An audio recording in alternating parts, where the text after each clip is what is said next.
This is the future.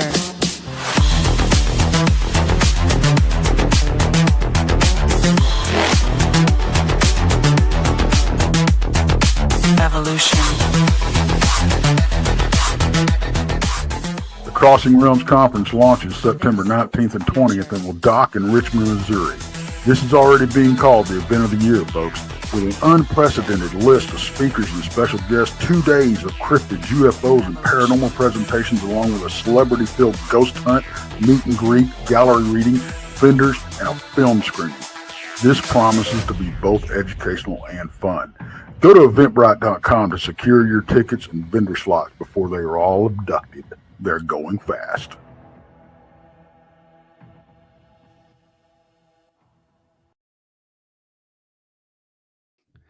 Well, hello, everybody, and welcome to Brunch with Bigfoot Michiganrob. Of course, I am your host, BMR. Glad you can join us this afternoon on Thursday here at 1 o'clock where I'm at in the East. So great to see you all coming on in. We have a great show for you. Nick Valente, the International Dogman Project, joins myself and Tex.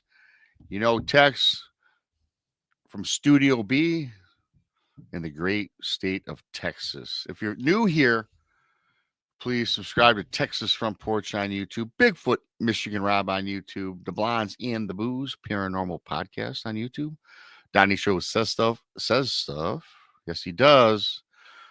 Monica Rollins, Our Paranormal World, Danielle Diva, and Paranormal Paul. And of course, Nick Valente, along with Jay Fountain, have a fantastic YouTube channel podcast that they put out. Go ahead and subscribe to them. I do have the link in the description of this show. So thanks for that. Of course, I want to thank everybody for buying both my books found on Amazon. Bigfoot Michiganrob Presents True Cryptid Encounters, Book 1 and Book 2. Thank you for that. All you need to do is type Bigfoot Michiganrob in your Amazon browser. It'll pull right up. For those that bought it, please leave a review. It does help promote book sales. You can find us on Spreaker, iHeartRadio, Apple Podcasts, wherever podcasts are found, you can find us. Thanks in advance for that. Also, the super chat is open, a great way to support what we all do around here. And you, mateys, you're going to become BMR pirates. Join today, join the many, join the few, depending on your point of view. That's right. You know what you get in your chat room right next to your name? You get a picture of me sporting a bandana and some other featured shows down the line. So thank you for that.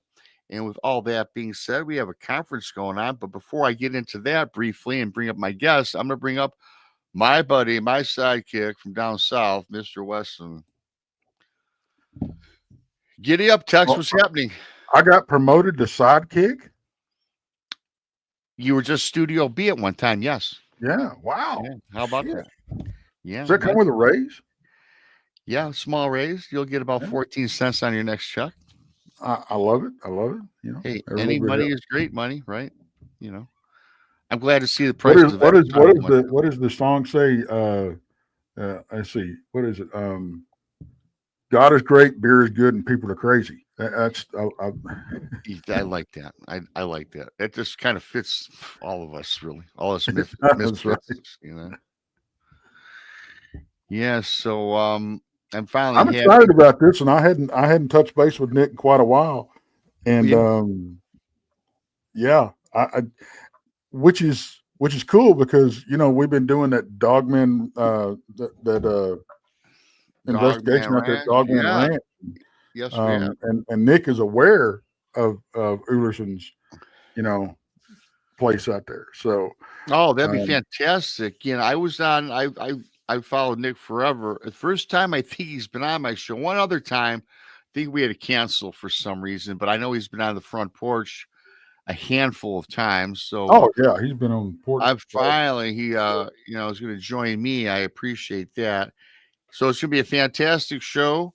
Thanks for everybody for coming on in. Hit that like button, leave a comment afterward, and of course, go to Eventbrite. Star-studded lineup, you guys, with featured guests and speakers. 2 days, the ghost hunt. We've got it all going on. It's going to be fantastic. Yeah, and the tickets they're selling. I mean, we've been marketing this since December 1st, and it's like, Tex, I got this feeling it's just gonna blow up. It's gonna blow up, I do think. So and I'm not In a good saying way. that, yeah, in a good way. And I'm not just saying that to sell it. I think that we've done a good job with it, but it just seems to be catching on out there. So I'm really looking forward to that in September the 19th and 20th, Richmond, Missouri. You can check out on Eventbrite all the guests, the lineup, and everything. It's going to be 2 days of good times and a lot of great information. So, with that being said, I'm not going to waste any more time. I'm going to bring up Mr. Valente. And there he is. Hey, Nick. Hey, guys. Always a pleasure, Nick. Good to see you. Good seeing you, Rob. And Tex, long time. You know what? It has been. I think last time I talked to you on the phone, you were making the move to North Carolina. Yep, that I was. New Jersey to North Carolina is where I'm staying. Hey, let me ask you, what's the difference in the states? The freedom, number one.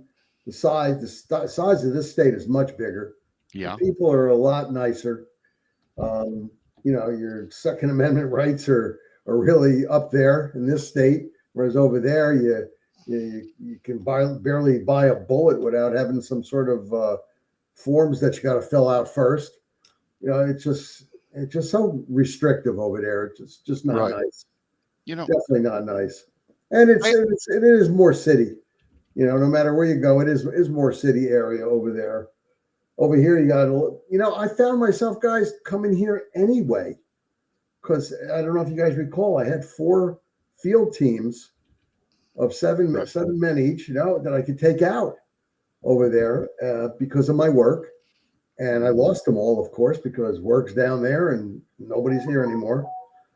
And, used to be able to go here, there, and everywhere. And I wound up in North Carolina one year about 7 times.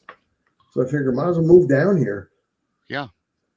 That's great. I'd love to be down there. I broke down in a bus in South Carolina many years ago. Long story, not getting into that, but it was a great place to break down in. Yeah, it was South Carolina, not North. But since you brought it up, is this fact or fiction or myth? Because we've all heard about New York.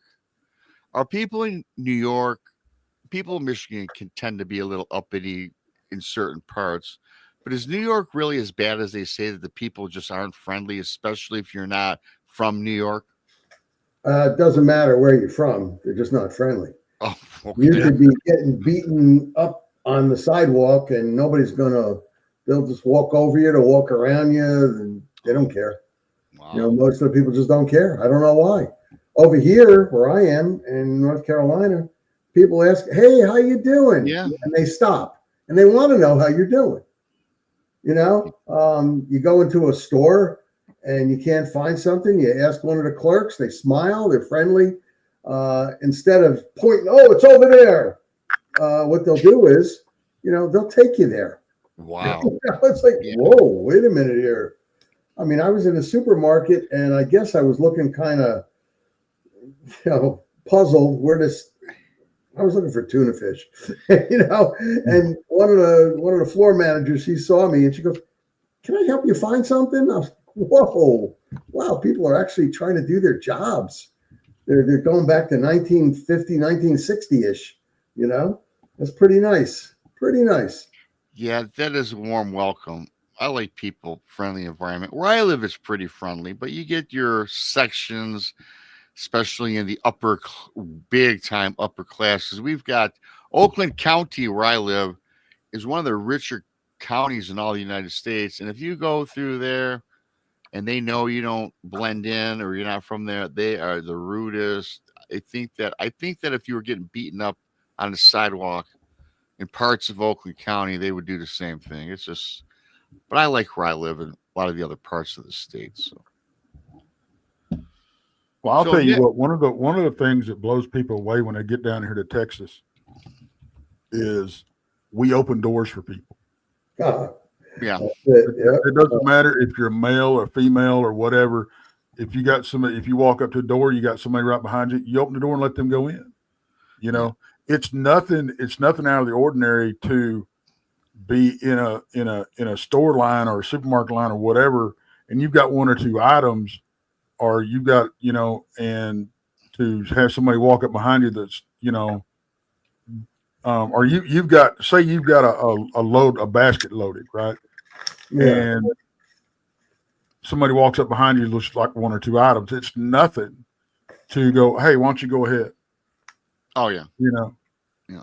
I think a lot of it has to do with now in the big cities, maybe not so much, like Dallas and Houston and Austin. You won't see that as much, but like Fort Worth and out, especially out in the rural areas, in the smaller towns, I think what it is, the pace of life is slower. Not everybody's trying to get somewhere. Yeah. And I think that has a lot to do with it. Yeah, out here I find people hold the doors for you too. Yeah. Yeah. It's a southern thing. And I, of course, kind of slam my state just a little bit, but where I live, a lot of people are kind of like that, friendly. They'll hold the doors open, this, that, and the other, help an older woman with groceries. So it is, where I live anyway, is pretty cool. But again, I think like Nick said, the bigger city, or like Tex said, closer to Detroit, Dallas, maybe mid New York, maybe they're just get out of my way, I'm busy type of thing, right? Oh yeah, it's me. Yeah. The way I was brought up, and it's nice to have it, reciprocated down here. Yeah, it's very nice. Oh gosh. So Nick, thanks for coming on. First time on my show. It's a pleasure to have you on the show. And maybe there's some people out there that don't know a lot about you. How'd you? Of course, you're with the International Dogman Project, but you've been doing the Dogman research for quite some time. If you want to kind of walk us through, most people, they're looking for Bigfoot. In fact, I didn't really know about Bigfoot at all. So after I had a Bigfoot experience, and as soon as I went down that rabbit hole, you start to learn about the Dogman. Fascinating. So how were you? Did you start out as a Bigfoot guy, or were you always fascinated with Dogman? Well, actually, I started out very young in the supernatural. I was investigating those things, and in high school, we had a little group of about 10 of us that we would investigate haunted houses, abandoned houses, that were recently abandoned, or they said there was a murder in them or something. Graveyards and the like that. And as the years went by, it I just sort of got dissuaded because it was all the same garbage. Nothing. We were disproving everything. Like a haunted, so-called haunted house, it had these cold spots, and people were swearing up and down they're there. We found out why there was cold spots, because there was like holes in the roof at certain areas, and if you went into a room, you'd feel the draft right there. We would disprove stuff. They said there was a haunted graveyard in Hillside, and we were told that if you walked from east to west at 12 o'clock midnight, if you started that walk, by the time you ended it, your hair would be white. You would be, shaken to the bone. And if something bad didn't happen to you, well, I walked it several times. Nothing ever happened. And other people in the group, we also walked it. But I used to do that. And then back when we didn't have computers when I was younger.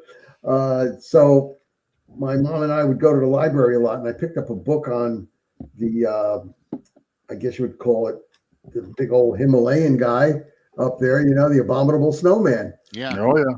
Yeah. And then right next to it was one on the Loch Ness Monster. So I was reading about that, and I'll be darned, but there was one entitled Bigfoot.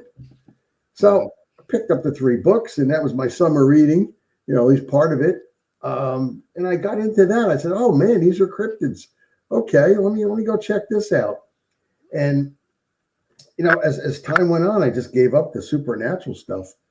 I dabbled for a while in the UFO things because there was a bunch of groups out there that were really doing it. And this one guy had a what is it, a monthly paper he put out. He actually mailed it to you for 10 cents a month. So I was looking into that, but most of the time I was trying to do research on, the Himalayan guy and Bigfoot that they said, but that was in Washington and California. We didn't have anything, no Bigfoot mentioned in New Jersey. Right. And also the Loch Ness Monster, that was prevalent out there. I mean, you even had shows on television about Loch Ness. So I read as much as I could about that. I mean, it's just fascinating. It's absolutely fascinating to me. But I didn't go out investigating Bigfoot because, like I said, it's too far away. There wasn't very much on it way back when. Yeah. However, in 2013, on that fateful night, I actually had an encounter with a dog man, and that was in New Jersey. And it was 11:30 at night. I was coming home from 3 days of training from work, and I was dog tired, and I decided to take a shortcut home. I went over the mountain, and I went into the park that was there, and it was a park that's used during the day, heavily by people. And oops, something came up. I hope you guys caught that on the bottom screen. Oh yeah. It's the in the Watchungs, and there's a park area, a really large park area. And I go like this with my finger because I'm picturing the roadway. It was just a two-way roadway that you can circle the park with, and then there was like a bathroom building, and then there was like an ice cream building, and then there was a stop sign. And as I'm going around to go halfway through the park so I can get to a street to go home, because it was a shortcut instead of going further down and making a big U, I went up and over the mountain instead. And it's really dark there at night. And my lights on my Jeep, which was like 500,000 candle power, I'm lighting this area up, and I see a bicycle, and there's a reflector on it, a little bicycle in the distance. And I also see something standing by it, something really large. And I'm saying, oh my God, what is a bicycle doing there right near the stop sign? Evidently, it was locked with a chain to the stop sign. And next to it was a very large, dark creature. And I'm figuring, oh my God, it must be a big bear. As I get closer and closer, I realize this isn't a bear, because bears generally go, 6'2", black bear anyway, not brown bear. Yeah. And that's basically what you would come across in New Jersey is black bear. Mm-hmm.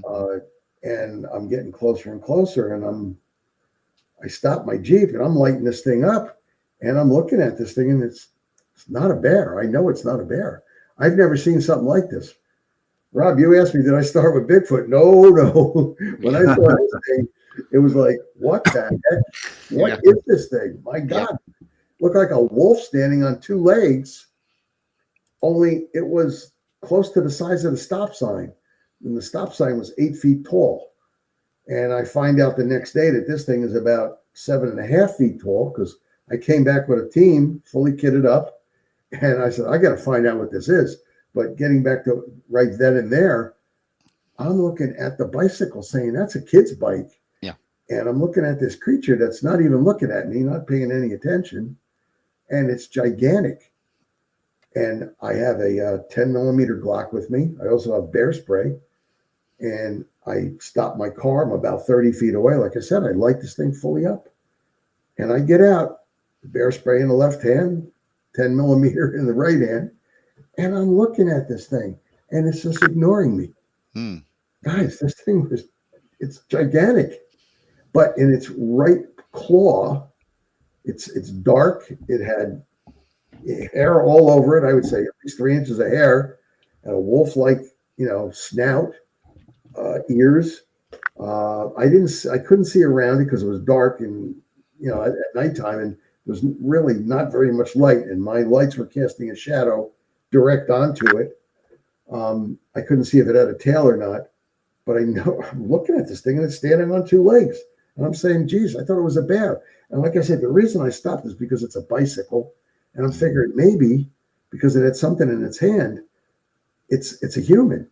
It's either, a woman or a little girl or a little boy or something. And I'm concerned about human life. And I'm looking at this thing. I get out of my Jeep and I'm staying right near the door and I'm ready to blast it with the bear spray and then start lighting it up with the gun. The thing paid no attention to me, guys. No attention at all. And it wasn't one of these minute or 2-minute things. It was about a minute and maybe 6-10 seconds, something like that. And it went to its mouth twice with its claw. And what it had in there, it took a bite. And many people have told me, well, you saw something spiritual. And I'm like, well, why is it eating then? It's spiritual. I didn't know what this thing was, guys. Hey, Nick, really briefly, when it took the hand, I'm assuming a hand, right, with the claws, was it actually a hand like ours? With just extended talons? Longer fingers, but with nails about 2, maybe 3 inches long nails. And it was covered in, hair, fur, whatever you want to call it. I mean, 30 feet away at nighttime, I'm really not able to give a full description. Sure. It didn't have flaring red eyes or anything like that. It just had eye shine, like you would expect from any forest animal. But it totally ignored me, like I was insignificant, totally insignificant. And like I said, after a little bit over a minute, it just walked off. And I know it was real because I could hear it stepping over the branches, the leaves that were in the area, and it just walked off into the forest area. Guys, I forgot her name, but she did a drawing for Turner's book. Sibylla Irwin. Yeah, Sibylla Irwin. Sibylla Irwin. She did a wonderful drawing of this creature and of the forested area. We spoke on the phone many a times and we messaged back and forth many a times because I wanted it to be as authentic as possible. And it just walked off, totally ignored me. And I got back in my vehicle saying, this thing might try to go around, trying to cover my 6. Got back in, locked the door, drove up a little bit further towards the bicycle, make sure there was no humans around there or anybody that needs first aid. And I got out of there. And I came back the next day with a full team. We were fully armed and we checked the area out for it. And we couldn't find it. We couldn't find a burrow. We couldn't find a cave or anything like that. But Rob, to answer your question, that's where it got me started. Yeah, no, that's 2013. Yeah, that's started on that thing. And before that, I had actually investigated chupacabra. Also went down South Jersey for that bat-like creature that we have down there, the Jersey Devil. Yeah. And different places, because my deal is I'm not trying to make money out of this. What I'm trying to do is to have fun, number one, and investigate things and be out there in a forest area and, be one with nature and travel around and find out what this is. And I want to find out, is it real or is it not real? What is it, to prove or to disprove, that it's real? And some of the answers that I've come up with over the years on different cryptids that I've investigated, because I not only do Dogman, but I also do, like Mothman and Bigfoot too. I haven't seen one yet. Heard the knocks, but I haven't seen one yet. I'll tell you that much. And the same with, like the chupacabra, for instance. People didn't like what I had to say about it because when I sent out the samples from the one that I went and found, it was something else. It wasn't what people thought. It wasn't some kind of a demonic creature or anything.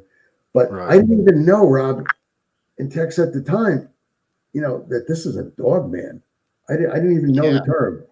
I thought it was a werewolf, but to me, everything I've read about werewolves is that, a human changes into a werewolf. Yeah. And it's not much bigger than the original human. Yeah. This thing was well over 7 feet tall. And it's like, what the heck is this? But anyway, to answer your question fully. Yeah, thank you for that great start to the show. And I got to ask you too, when you've seen this, saw the immense size, I think, because I've seen something extremely big. Texas seen something. What was like what was going through your mind? Did you think that this can't be real? I can't believe I'm experiencing this. I mean, your mind had to have been flailing all over, like trying to process what was standing there right in front of you. You said 30 feet away. Yeah, that's pretty close too. Yeah, that's damn Pretty close. close. But you see, my background and my training has I guess reprogrammed the way I think. I'm looking at this thing trying to figure out what it is. Yeah. And I'm like, I've never seen something like this. I mean, I've been to dozens of different zoos up to that point, and I've seen all kinds of different animals. I used to dabble in zoology. Now I have a degree in it, and I'm working towards a master's in zoology, because after all, you have to know what an animal looks like, and before you're going to call it a cryptid. You know, you can't say, "Oh, there it is. That's a cryptid. It's a new one." No. That's something that's been discovered already.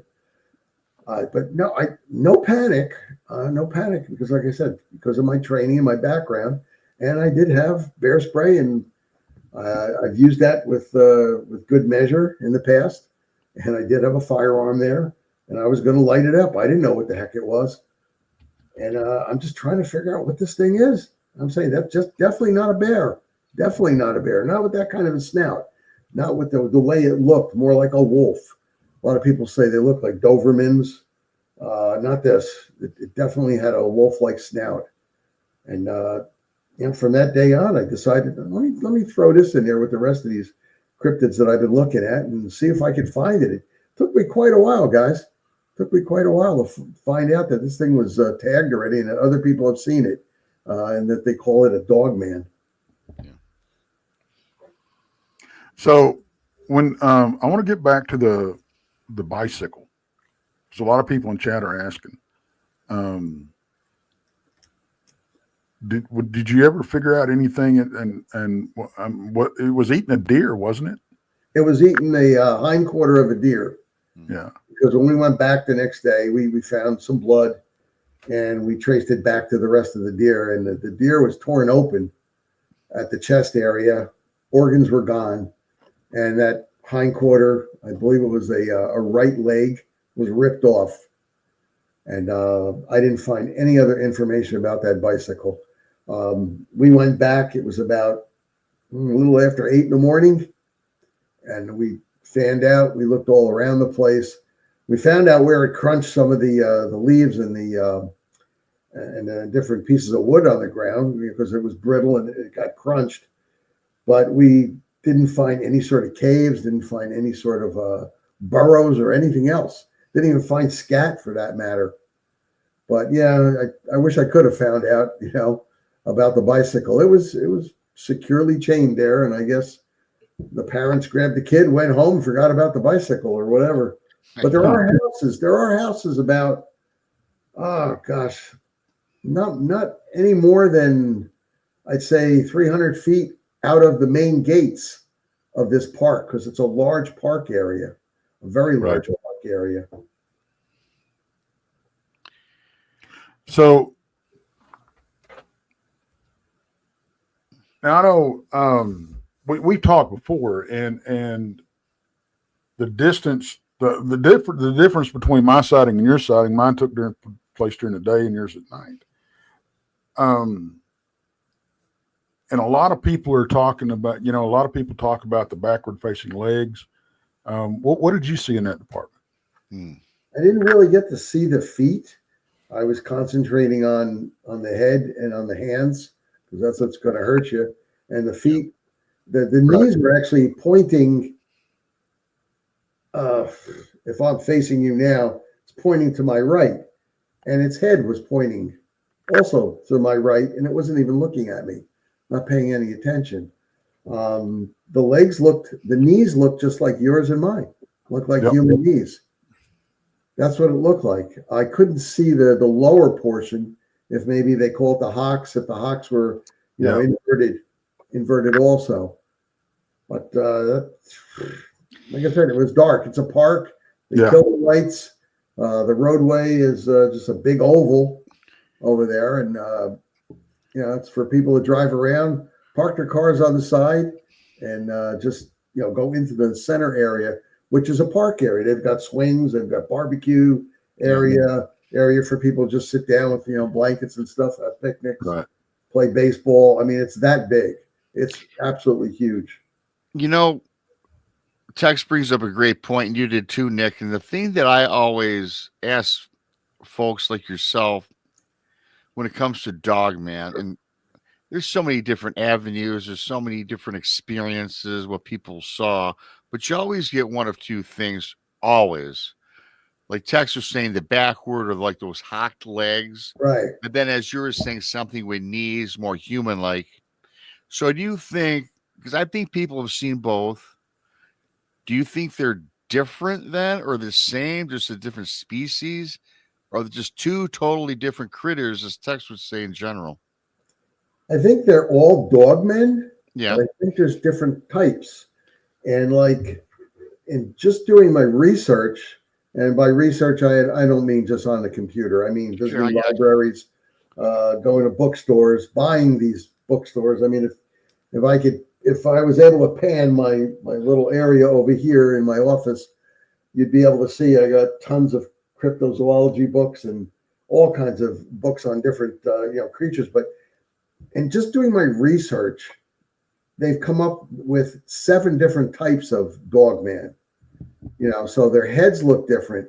The toes, anywhere from three toes on their feet to 5 toes. And they all have the nails. And I'm talking about nails that actually come out, not like Bigfoot, which has a nail that, I'm going to put my finger up here and it goes down, Right. the front. That's basically what the Bigfoot, the footprints would show. The footprints on Dogman, because I've been in areas and we've taken plaster, casts of the Dogman, also of his claws. Which is another way you can tell the difference between a dogman and a black bear. If you see claw marks on a tree that are splayed apart really wide, that's generally a dogman, because a bear has a claw, a black bear anyway, this big. Now, if we're talking about brown bear, then, much bigger. Yeah. That claw is gigantic. I mean, like that's why I encourage people to go to the zoo, and you'll see the difference between a brown bear and a black bear. It's just like night and day. But yeah, to answer your question, yeah, I would say it's the same thing. It's a dogman, but a different type. Because like you have the different types of dogman faces. You have the very large, bulky, muscular type. You have the trim, athletic type, and then you have the athletic type with the muscle on it and everything. And that's what I believe I saw, is the athletic type with the muscle, because it wasn't fat. I mean, if it's only eating meat out there, then it's not eating donuts. I'll say that much. Yeah. This thing was huge.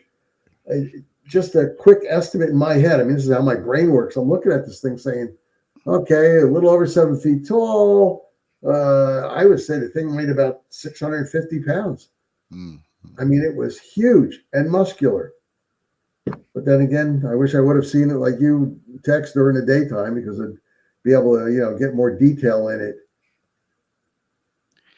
Well, for what you've seen, had a hell of a lot of cool detail. You couldn't really get a full grasp on the legs, but to see that head, the way he described claws, the oversized wolf-like head, werewolf head, really, that's I like the description. We can't see everything, and not to mention, this was what you saw for a little longer than the average person. You said about a minute. Yeah, that was an amazing thing that it just didn't walk off. But like I said, it ignored me like I was insignificant. He knew that, hey, you're insignificant, as you said. He can take care of you in a heartbeat. Yeah, I would have liked to give him some bear spray to see how insignificant that would be. But yeah, well, you don't attack me, I ain't attacking you. That's all there is to it. Exactly. But I've had quite a bit of fun over the years investigating it. Yes. So after this sighting, where did that lead you from there? Well, it led me to the library. Yeah. And then I did hit the internet quite a bit, but I hit the library a lot more, because one of the local libraries that I used to go to had a lot of books on cryptids, and they were getting more in, it looked like. And the majority of them are Sasquatch books. Nick, was this 1983? No, this was 2013. 2013. Okay, I'm sorry. I don't Yeah. know why I said that, but yeah, go ahead. Yeah.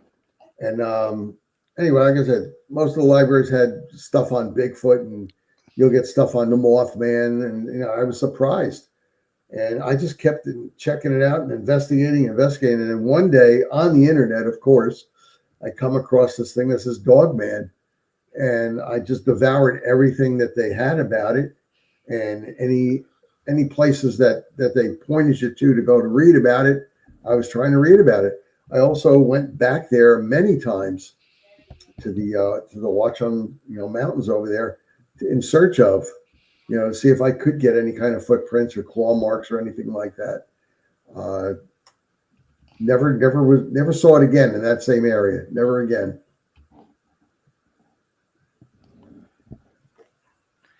Do you think there's a difference? Do you think? Let me ask you this. I'm just typing something really quick.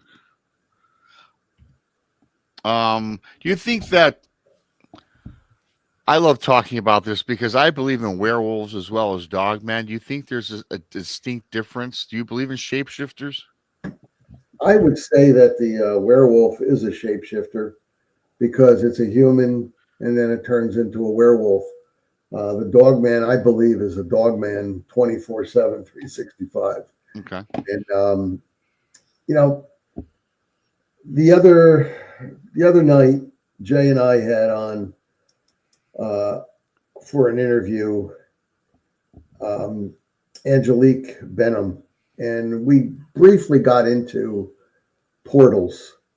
And scientists, real scientists, because they call cryptozoology a pseudoscience, but real scientists have come out with and said that there are 11 different dimensions. And going from dimension to dimension, there has to be a portal to go from, the different dimensions. Now, what I'm trying to get around at saying is that it's very possible that this dogman and Bigfoot also, don't get me wrong, could possibly be, number one, an alien from outer space, from another planet, could be from another dimension, which is what I'm kind of leaning towards, right? Because of the way they disappear and then they come back, and or how they can travel, especially Bigfoot with the travel, and I don't really see them, coming from here originally. Okay. Could they be from another planet and they're, the forward soldiers for the aliens? Or could they be the aliens themselves? Or could they have come here through a portal and doing whatever, why ever they're here? Now, something else we got to fit into this, guys. Talking about portals, you got to talk about the human eye, what we can see. We can see 10% of the light spectrum. How does this fit in with portals and dimensions? Well, maybe those other dimensions, if we could see 50% of the light spectrum, maybe we might be able to see where those portals are, or the people from the other dimensions might be standing right behind me right now. Mm-hmm. Things I can't see. They maybe can't touch me and I can't touch them, but maybe they're there. It's something to think about. In cryptozoology, as both you guys know very well, I don't have to tell you, you got to think outside the box. You think inside the box, and then you got your little tiny world. You're in your 3x3 world, and that's it. Nothing else. But you got to think, why is it that people are tracking Bigfoot, and then suddenly in the middle of a big field, the footprints are gone? Where did he go? Why do they say, oh, I saw Bigfoot right there, and suddenly, bloop, he blinks out? Mm-hmm. Now, they found out that there's two type of portals. There's the interdimensional portals, and this is what Angelique and I were talking about the other night when she was on with me and Jay. You've got the interdimensional portals and your short travel portals, and I think that's what they take a lot of times, because you got to figure it's going to take more energy to go from dimension to dimension rather than from, say, one city to another city. go 3 miles away. And I think that's what Bigfoot probably does most of the time. And they don't talk a lot about it when you mention Dogman, but how Dogman can be seen and then it climbs up into a tree or goes into a burrow. And the researchers have checked out the trees and they find out that the claw marks have gone away. And I've had this same thing happen with me and my team when we were out. We were out in Oregon one time, and we saw claw marks on the tree that I could swear are Dogman claw marks.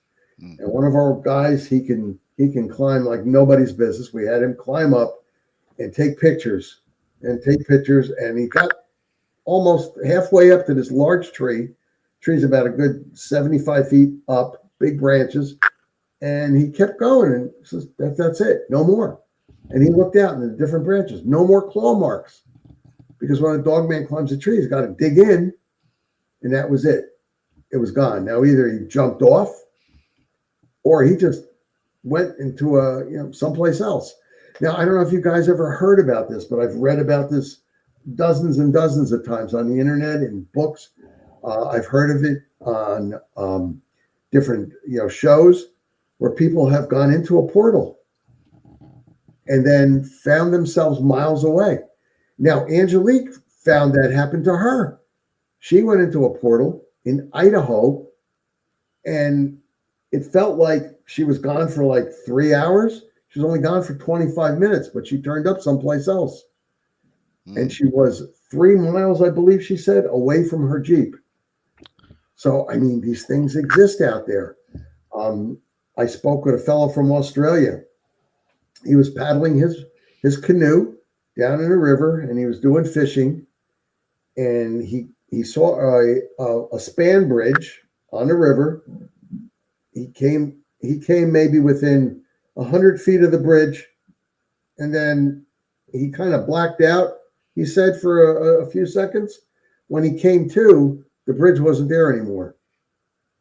And he found himself miles and miles away from where his truck was parked. Luckily for him, he was able to call his wife, and she went and got the truck, and then she went and picked him up, and he was able to put his canoe on top of it. But he blacked out for just, he checked his watch. It was maybe a minute, and that was it. And he found himself miles away. So short travel portals is what I'm calling them at this point.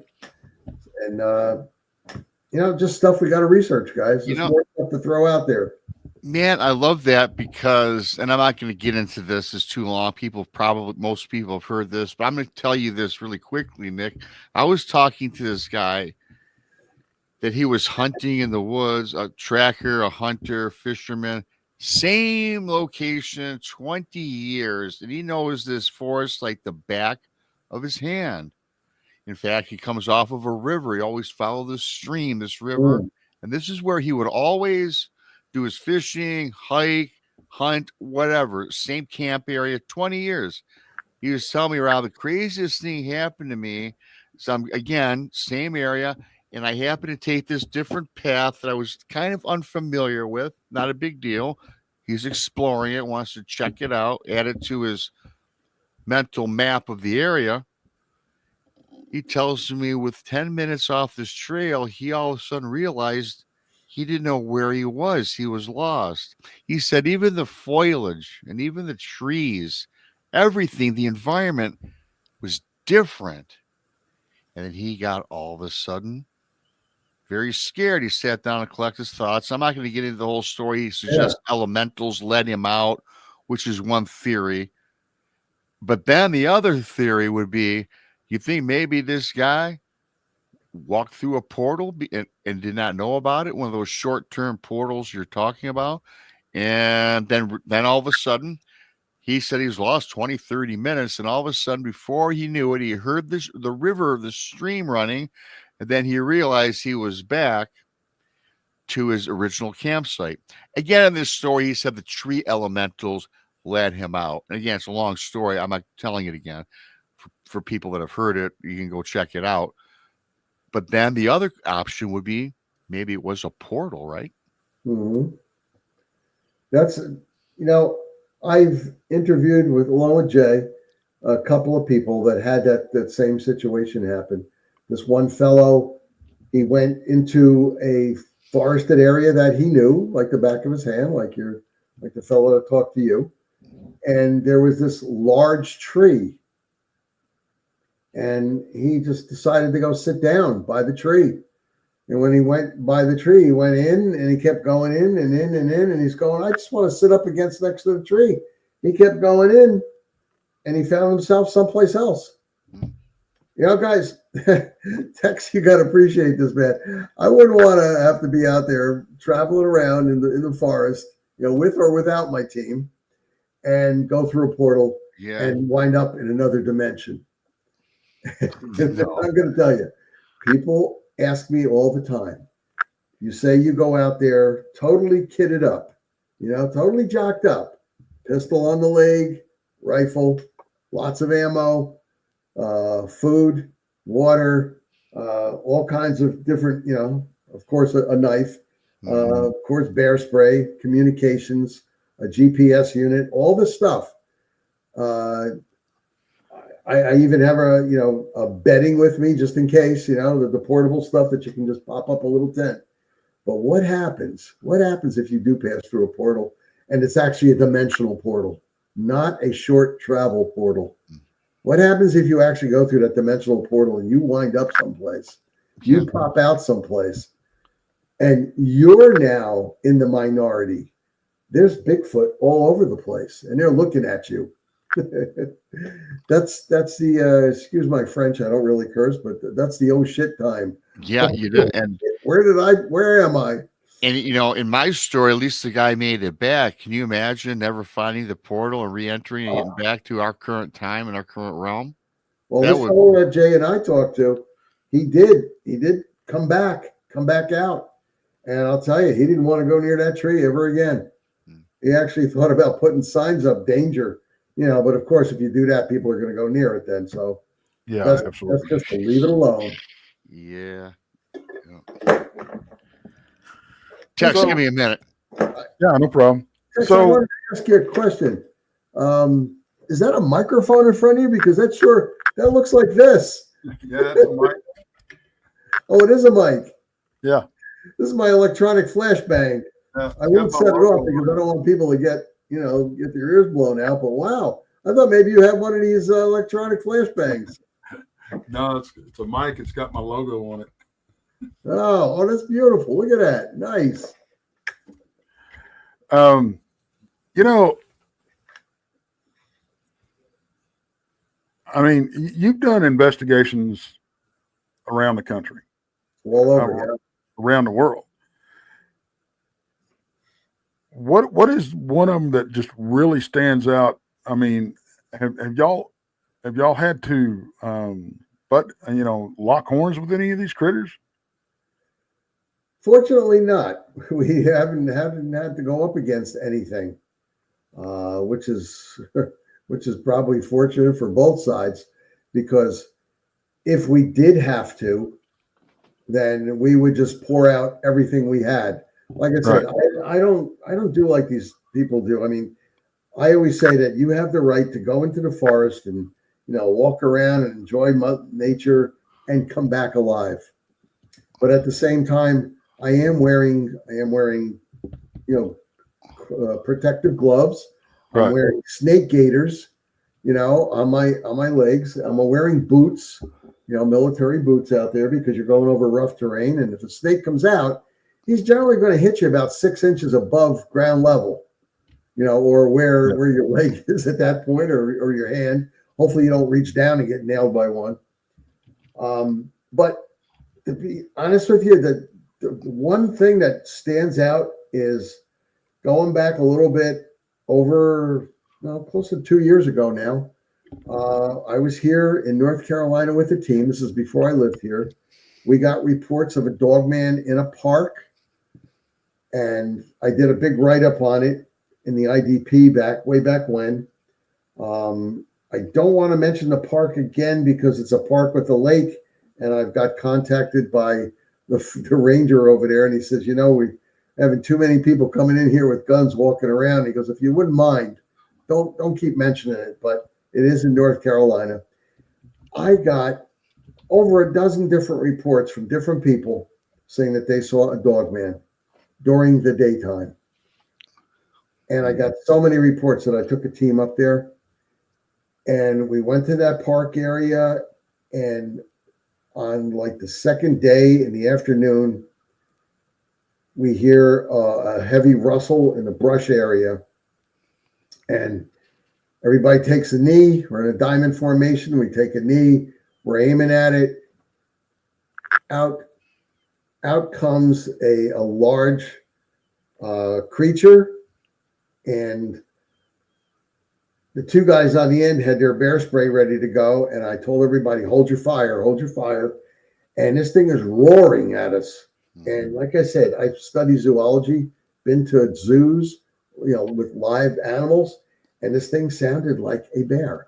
It turns out that it was an abnormally large black bear, an abnormally large black bear that had an abnormally large snout, larger than the normal black bear, and it was whitish, and it was all cut up and everything.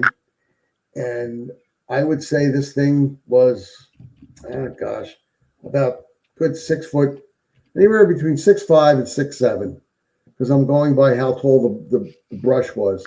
And this thing came out, it was on two legs. Now, what do bears do, guys? They stand up on two legs, they sniff around. It sniffed us. It popped out and it looked at us. And I told the guys, just hold your fire, don't shoot it, because this thing would have had about 300 rounds of .308 in it if we would have shot it, and I didn't want to do that. And I had the two guys on the end light it up with bear spray. And as you know, bear spray shoots out in a conical spray. When this thing hit it, the thing dropped, rubbed its nose in the ground, and just took off on all fours. And that was it. We reported it to a ranger. Now, I learned something, and I don't know if you guys noticed, but in North Carolina, because of the weather, black bear do not hibernate. And we thought it had been hibernating at the time, but when we talked to the ranger, he goes, no, not in North Carolina. They do not hibernate. So even where I live, I could possibly get black bear walking in my backyard, coyote, definitely, stuff like that. But Tex, that was one of the freakiest times. We thought we had ourselves a dog man. Because this thing, it was an abnormally large black bear. Right. Now, they had years before that, in the 70s, the 1970s, a black bear that had to be put down. And this thing was about 6'9", and they had to put it down because it was invading people picnicking. It was going into people's cars. It was just being too aggressive for food and everything. And they put it down. So he said, "Oh, that's nothing. You should have seen the one we had way back when." He goes, "I read all the reports on it, and he got the pictures." So it wasn't a cryptid, but after investigating throughout the country and everything, that was the weirdest one. We actually thought we had one. You're over there. Yeah, finally, we got one. So, Bigfoot Dwarf asked a great question. What's the best evidence you've ever seen of Dogman? Film, physical, otherwise. Physical wise, film, I keep putting it through my computer and I throw it up on a 65-inch screen. And a lot of the stuff that they put out there film wise on the internet, I don't know. I'm disproving it all. It's not a real one. But the best evidence I've seen is evidence that we actually collected. The claw marks on the trees. There's no way anything else could have done that. No way. I mean, it's see how far apart my two fingers are? Yeah. All right. So 4 claw marks on a tree that far apart. A black bear is going to do these type of claw marks close. Yeah. And the footprints that we got, we had a report of must have been about 7 or 8 sightings in Pennsylvania, near the Poconos, north of the Poconos, and we had footprints over there. Unfortunately for me, I didn't know the proper technique to take footprints out of snow because it wasn't super deep snow. It was maybe 2 inches, but it was Dogman footprints. If I've seen footprints once, I've seen it a million times. These are Dogman footprints. What I did was I sprayed it with insulation. You know that spray insulation? Yeah, the foam insulation. Saying, darn, I got it. Finally, I got it. I covered it with the insulation. You know, I waited a couple hours for it to totally dry and everything, even though it was cold out. And when we went to pick it up, it just mush. It didn't work. I got nothing. But physically, with my own eyes and with everybody else saw, in the ground there, you had the footprints of a dogman, and then those claw marks that we saw. That was totally outstanding. That was totally outstanding to see something like that. Let me ask you, for the average person out there, how can they distinguish the difference between a dogman print and, let's say, a wolf, or maybe Size. Oversized? The size Easily. I mean, do they have like the same pad? It's a similar pad, except a dogman actually is closer to a human foot in that it's wider in the front, and then as it goes to the back, it gets much smaller towards the back. So I mean, the front pad is pretty big. A wolf, even the biggest wolf, is not going to have more of a print than this.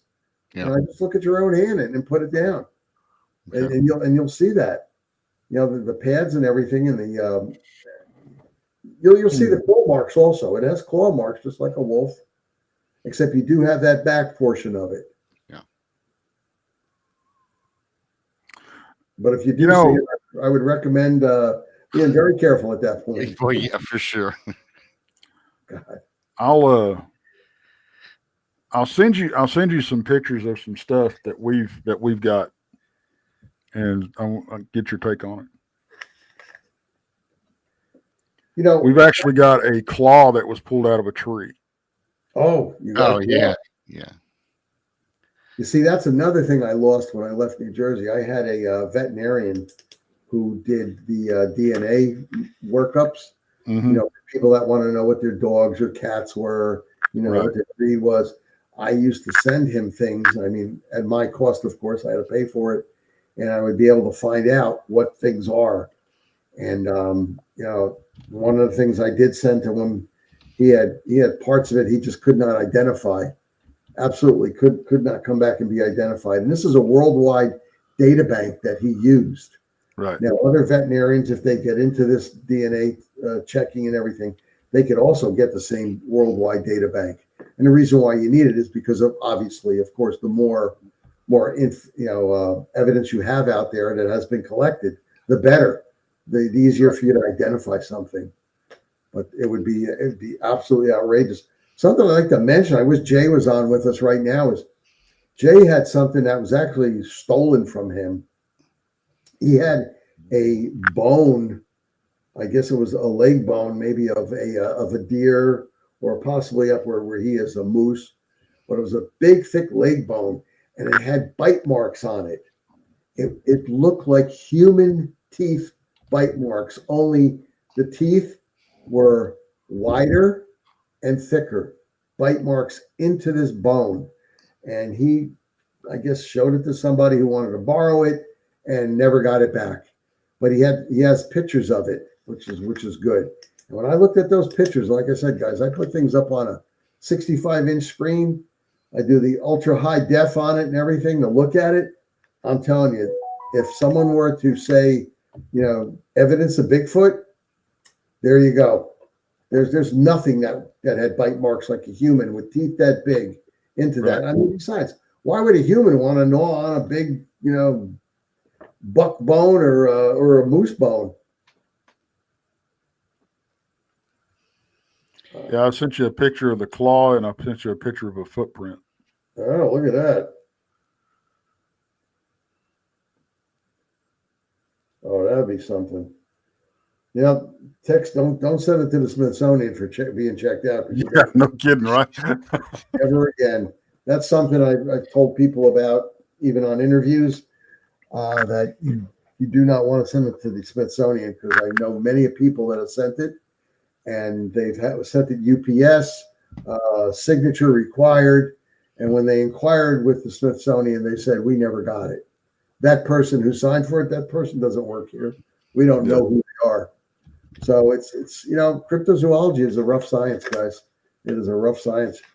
You got to find the right people who want to work in it, and who will give you the right answers. I mean, we are far and away from the 1920s and 30s, 40s, and I guess even into the 50s of where they used to have safaris to go out in different places up to the Himalayas to find the abominable snowman and go here and go there to find things. I mean, once in a while you are going to find a group that are going out trying to find Nessie, over in Scotland. And, I give those people a lot of credit. It takes a lot of money to do some of the things that they do. But see, back then, they were competing with real science for grants. And they would get grants from companies like Monsanto, for instance, a huge company, right? They would give them, millions of dollars. And that was a lot of money for back then. And they would be able to get, experts, and they would be able to get guides and all, the transportation and everything, and go to these places and check things out. I mean, wouldn't it be phenomenal, Tex, for us to get a group of guys and go into the Amazon? How much the Amazon is not explored? Yeah. I mean, and then you come across a giant snake that's, God, bigger than a manhole cover around. Yeah, a giant snake, or you get some big 9-foot fish, that's ready to attack your boat. And I've heard stories about some people being taken right off of the riverbank and swallowed whole by some of these fish that we've never even heard of, right? I mean, that's got to be fascinating to us. Are those the ones with the lizard-like legs? And I've heard something similar. I don't know if that's exactly what I was talking about.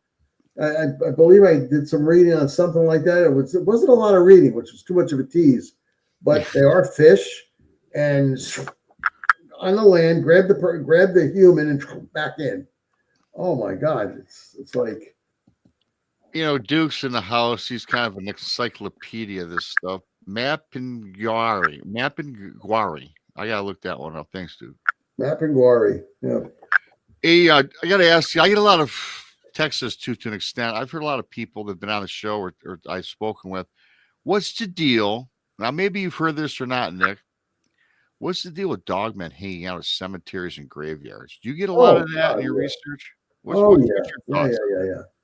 And Native American Indian lore, and it dates back way more than our time here in the United States. Us Europeans. States that the dogman protects their graveyards.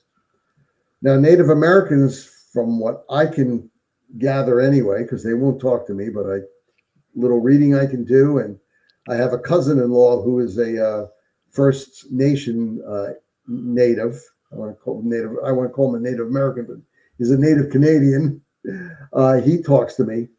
He's married to my cousin, and he tells me that basically when a Native American Indian is buried, they bury them with precious metals and jewelry, and the dogman is there to guard their body and their soul, and also to guard anything that they're buried with.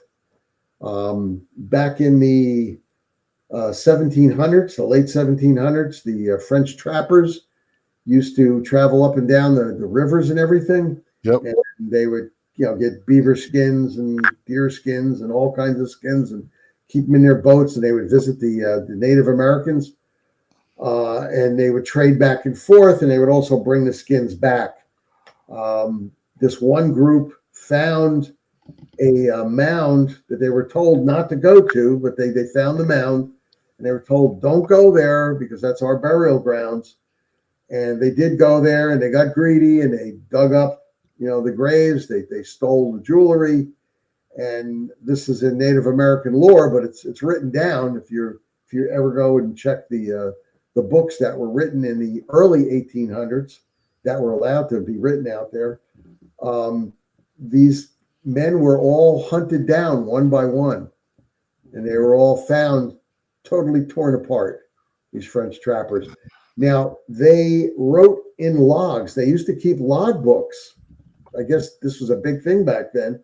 They'd keep log books of where they went to hunt, what was good hunting, what was bad hunting, what good happened to them, what bad did happen to them. And they wrote down, the one guy said the one trapper felt like he was being tracked, and he wrote that down. And the next day he was dead.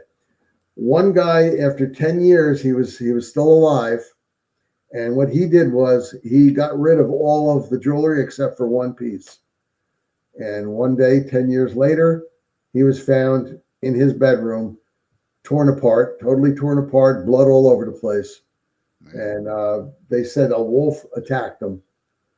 But, back in the late 1700s, I guess they had these wooden cabins and stuff and little towns, and they had houses on the outskirts of the towns, and he lived in the outskirts, but not too far away from neighbors.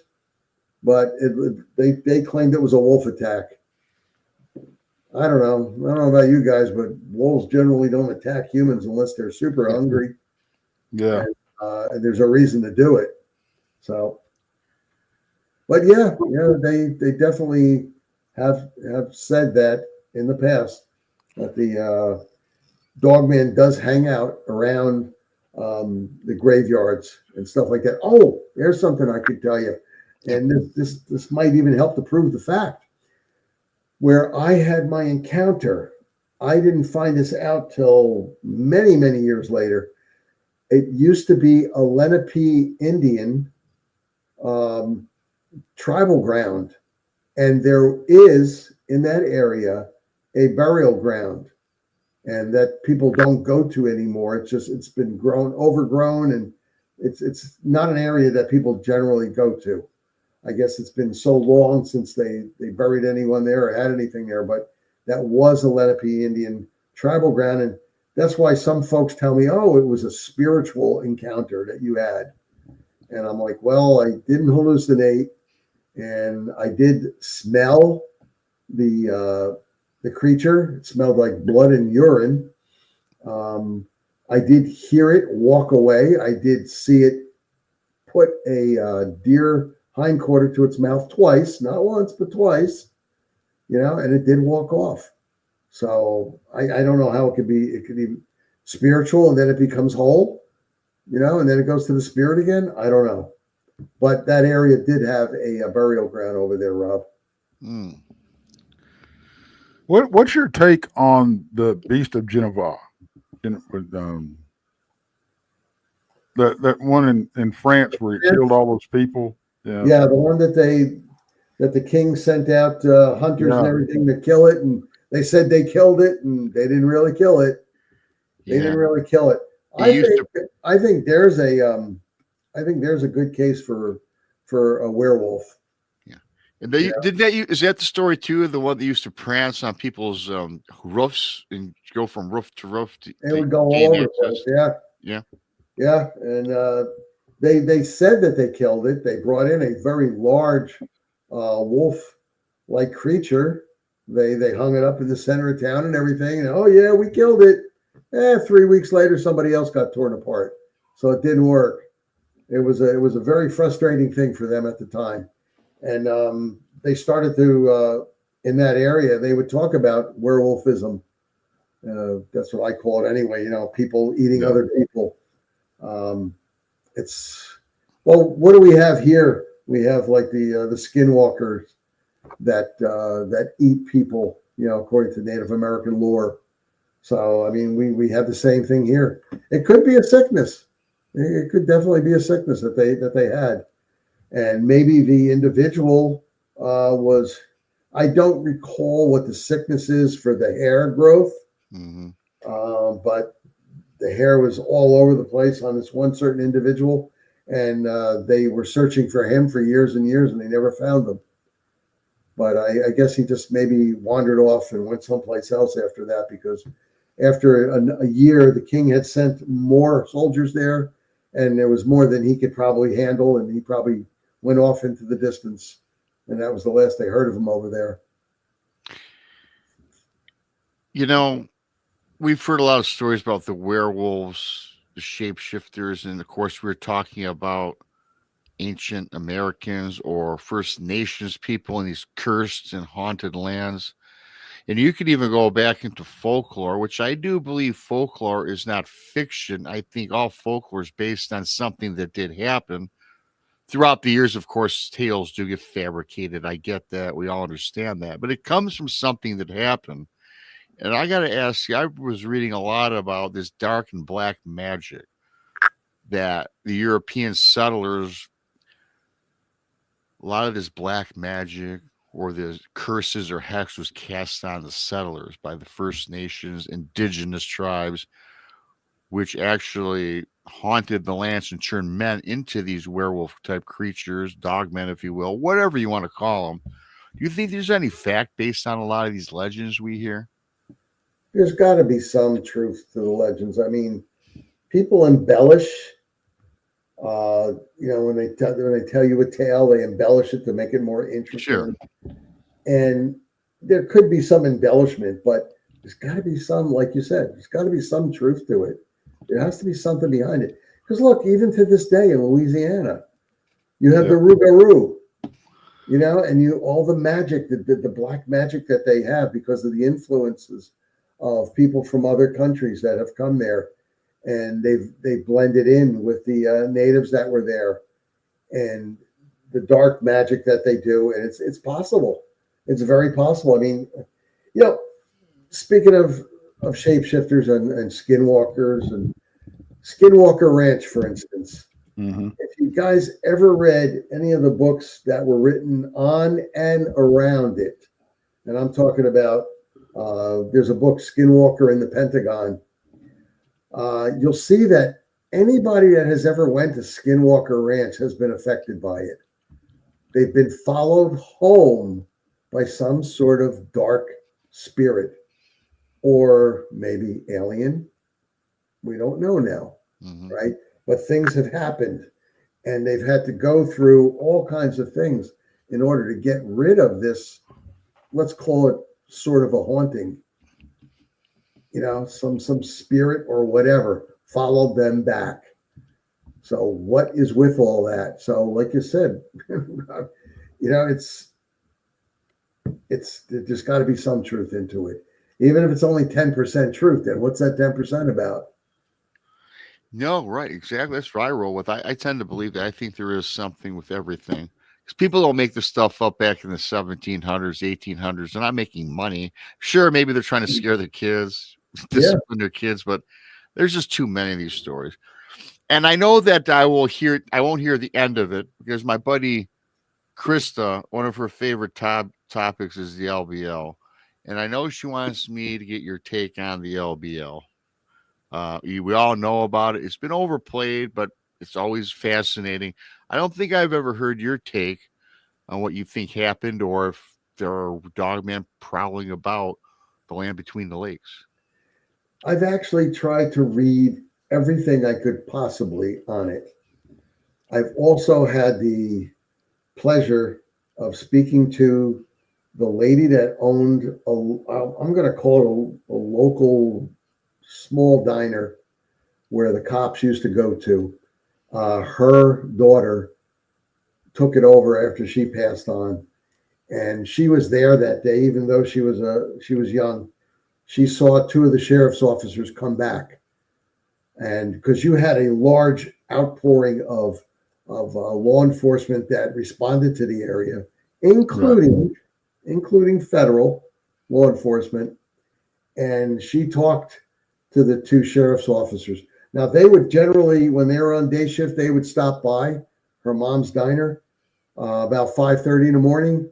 And on that day, when that happened, the two of them came back, and they actually were, I can't say I spoke to them because I did not, but they were eyewitnesses to it.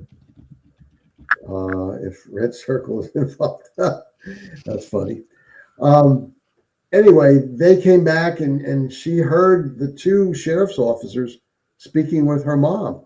And her mom talked to them and said, "Guys, you look like you've seen a ghost, and you look really wrung out." And they told her what they saw. And they also told her about finding the little girl far away from the camper. See, what this was, it was a car, and it towed a camper with it, a small camper for them to sleep in.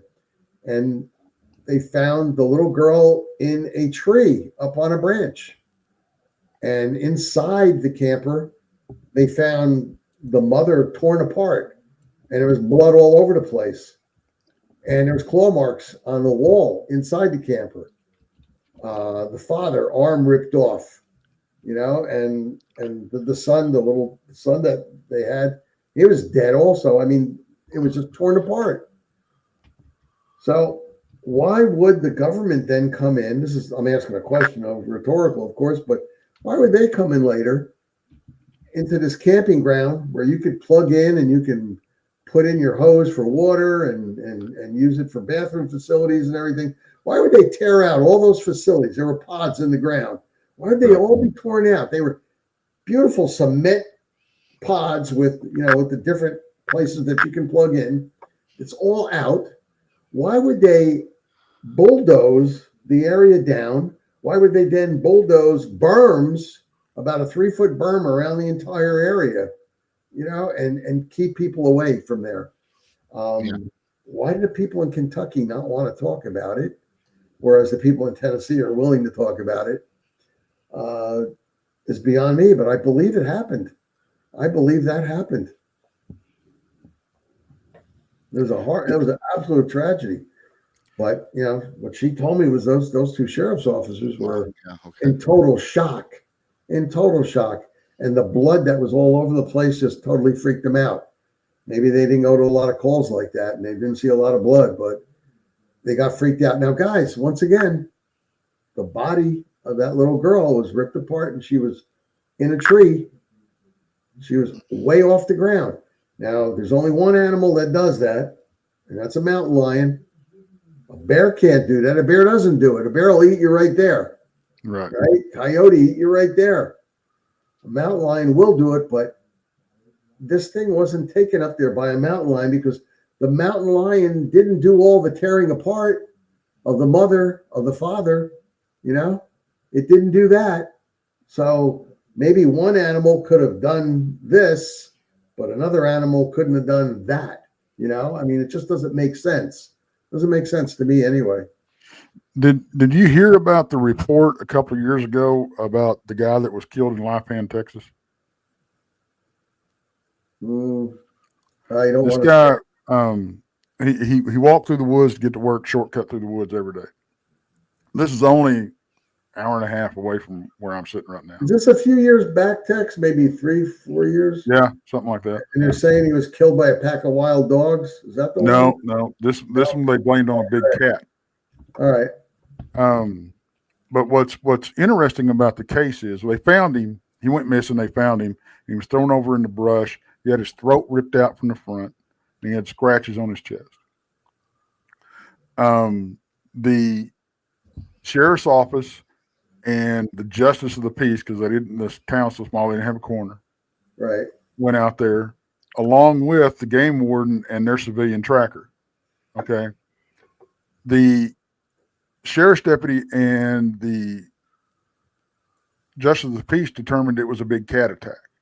Okay. Which we do have them in the area. They're rare, but we do have them. But the game warden and the tracker said, no, it's not a big cat attack. That's one, that's not how they attack. Two, there's no sign of a big cat anywhere in the area. This agreement made the newspapers, which was that don't happen very often. I credit that whoever reported this was great. But the body was cremated very, very soon afterwards.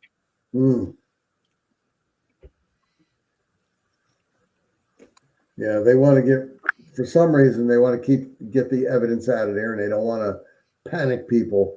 And it all leads back. I mean, in a lot of investigations in normal, not cryptozoology, but in normal life, crime and all this and that, they always say follow the money, because 90% of the time, if you follow the money, that's the reason why, something was done.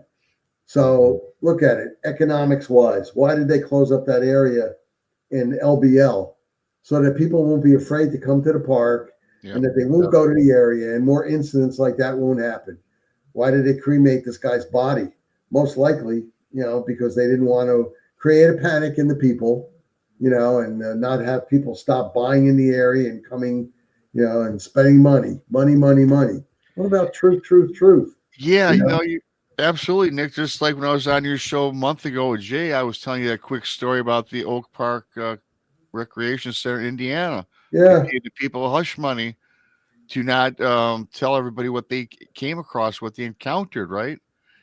And then it blew up into a big conspiracy theory, right? Mm. But it's crazy what people will do just to make money, regardless of us protecting us. The public that spends money to go to these parks, hunt, camp, fish, whatever it is. There's so much we can talk about, man. I had to get your take on this because we're getting close to. We got another 10 minutes or so, 8 minutes. Dogman soldiers, do you think that, and of course, we've seen the movie, but we've also heard the reports and talked to certain people about, do you think that another part of the Dogman phenomenon is created by us in labs? Experiments that have gone wrong and perhaps they've escaped into our national parks and forests. What's your take on that one? I don't believe so. I don't believe that the government is making or any private party is making Dogman in labs. I mean, look, the dire wolf was just made just recently. They brought it back to life after what, 13,000 years. Yeah. Even that dire wolf is part of another wolf that's living today. It's not a true part of that DNA. Yeah. I don't think they're doing it because think about it this way. What are we talking about? We are talking about the ultimate predator, the ultimate killing machine here. A 7 foot, 7'6" 700-pound killing machine with 3-inch claws and everything. And, if you created something like that, how would you control it? Think of how strong something like that would be.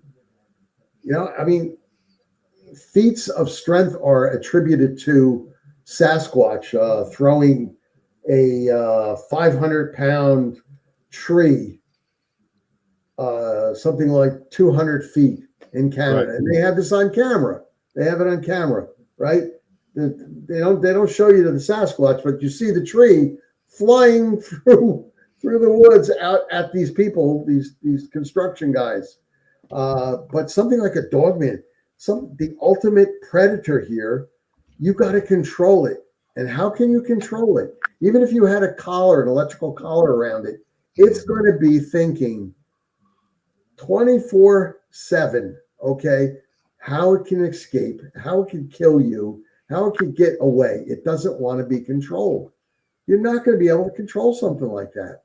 And there's no reason for the U.S. government or any other government really to make something like that. Because, I mean, talk about the cost to do something like that is probably in the trillions. Another far-fetched statement I'll make is maybe not our government, but we all heard about the people Uh-huh. that want to control the population. Right. Maybe they just release them into our forest for that. I know it's sci-fi sounding, but hey, Nick, there are people that swear by this. Maybe not the Dogman creation, but they believe in other factors, to put more controls over us.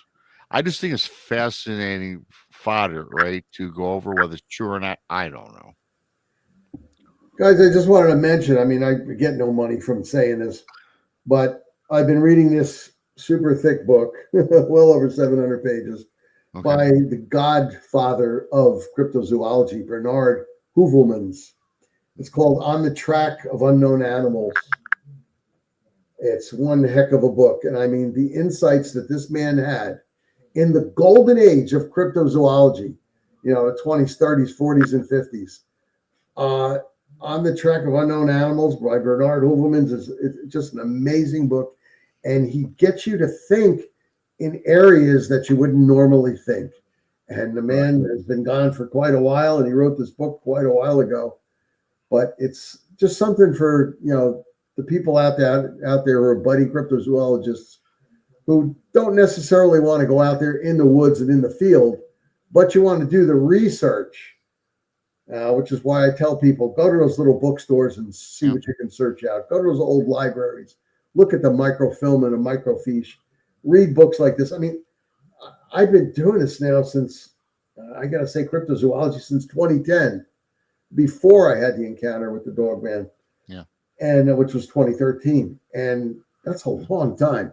And I've read tons and tons. And this book here just opened my mind, guys. It opened me up to thinking differently. Why people will deny the existence of Sasquatch, Dogman, Mothman, and other cryptids. Why they would do that, and how to do your research and what to look for and the whatnot and what's out there. It's just a phenomenal book. Just gotta keep an open mind. Right. Any questions we can answer for your audience? I guess we got a few minutes left. I start one that I seen right off the bat. Riley Ron asks you, can bear spray save us from Dogman or Bigfoot? Well, I've never gotten a chance to use it on one, but it looks like, since Dogman and Bigfoot both do breathe, and it looks like they have eyes and they have a mouth, that I'm telling you, I've gotten hit by bear spray. I've gotten hit by regular police pepper spray.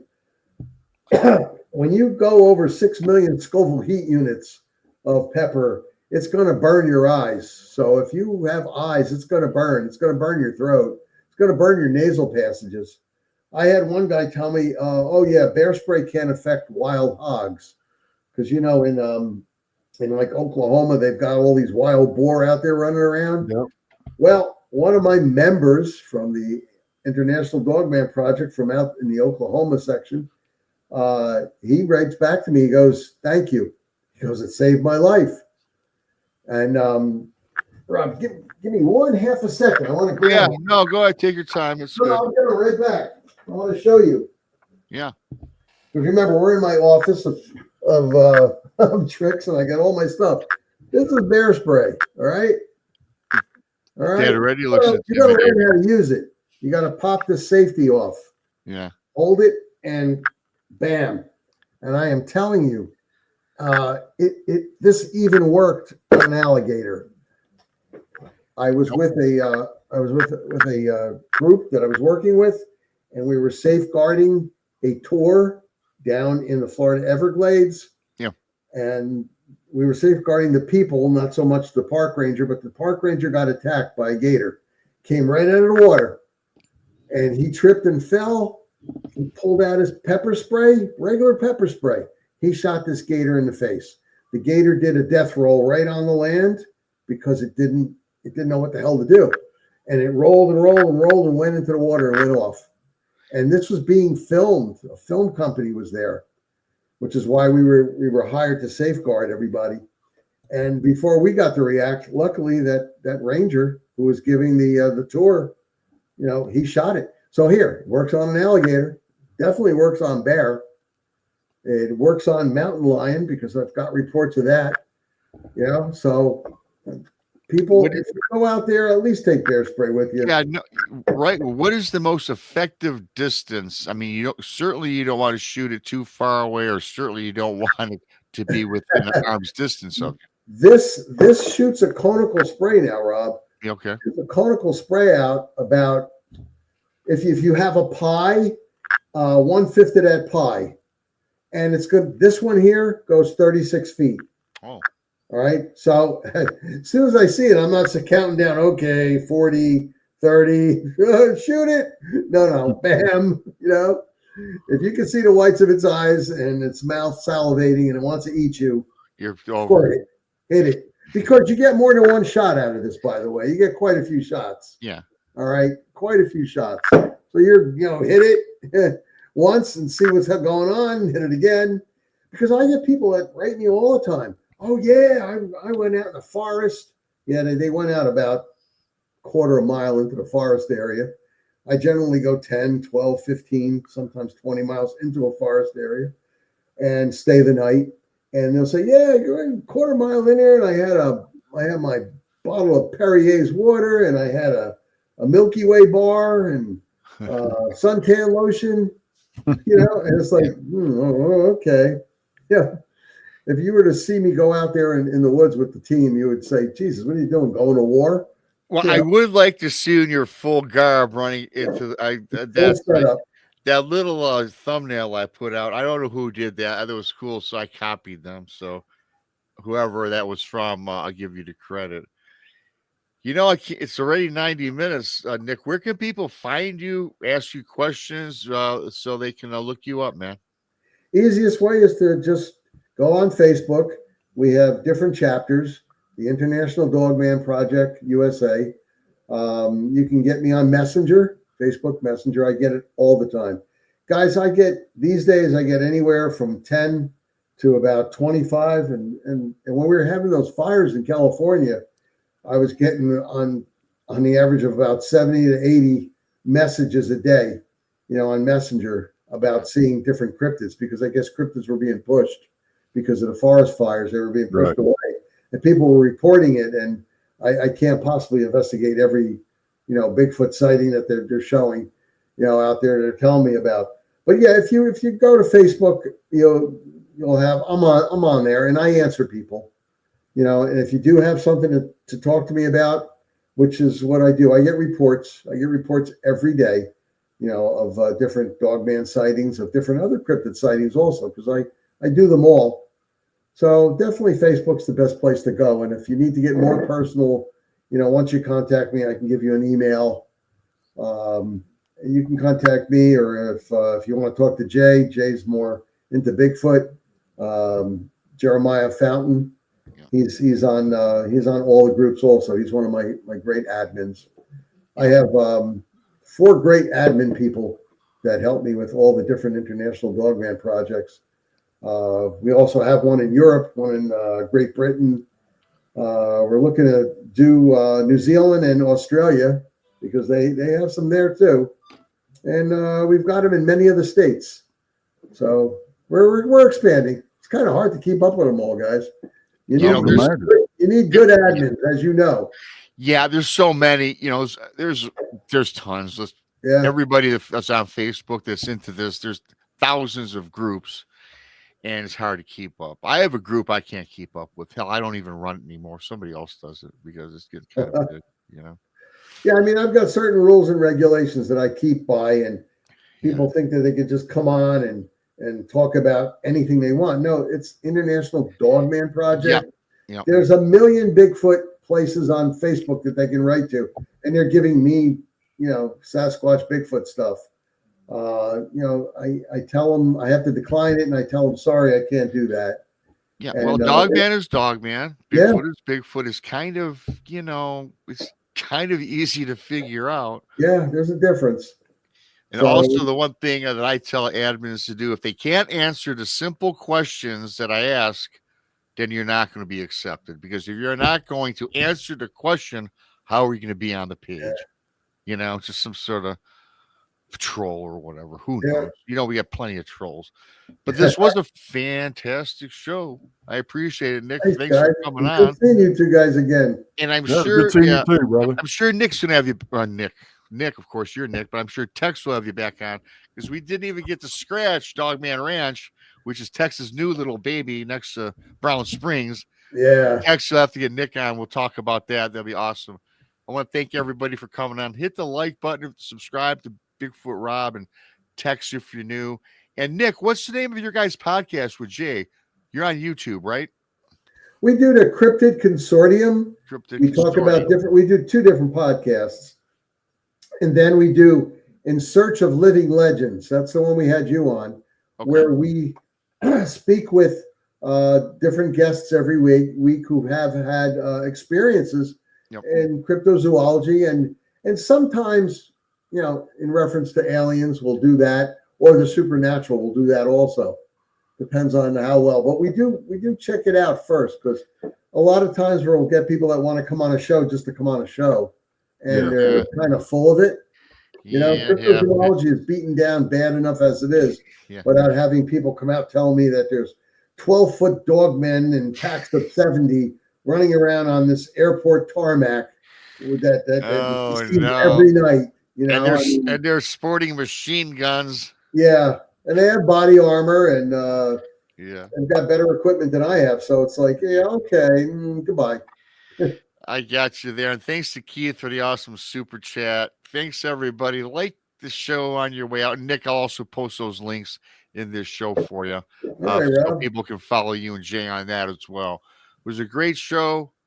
I appreciate it. Tex, what do you got coming up? Anything? The Blinds and the Booze are on tonight at 9 o'clock. Tex, you got anything cool coming up lately? I know I'll be on Monica's show tonight. Monica's show? Okay. Yeah.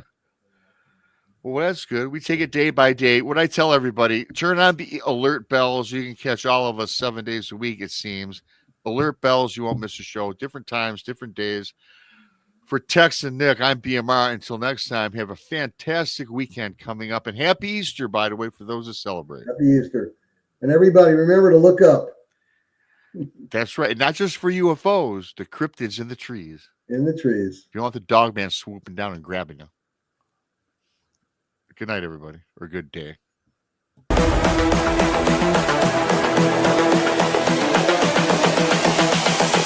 This is the future.